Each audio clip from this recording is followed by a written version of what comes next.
अस्सलाम वालेकुम। इस वीडियो में हम आपको दिखाते हैं कि घरों के साइडों पे पैसेजेस में किस तरह सेटलमेंट होती है।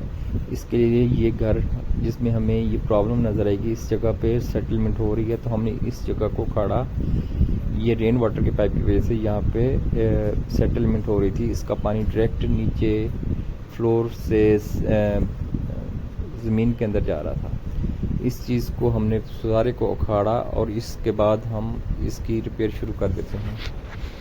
इसको उखाड़ने के बाद की वीडियो आपको दिखाते हैं कि हमने इसको पूरा प्रॉब्लम को आइडेंटिफाई किया कि ये जो पाइप है ये बिल्कुल भी इसमें सीपेज हो रही थी और इसी सीपेज की वजह से ये फ्लोर के अंदर पानी जा रहा था और यही प्रॉब्लम हमें इस साइड पे भी नज़र आया और इसको भी हमने फिर उखाड़ के इसको रीडू कर रहे हैं। जैसे ही ये काम कंप्लीट होगा उसके लिए आपको बाद में हम दिखाएंगे।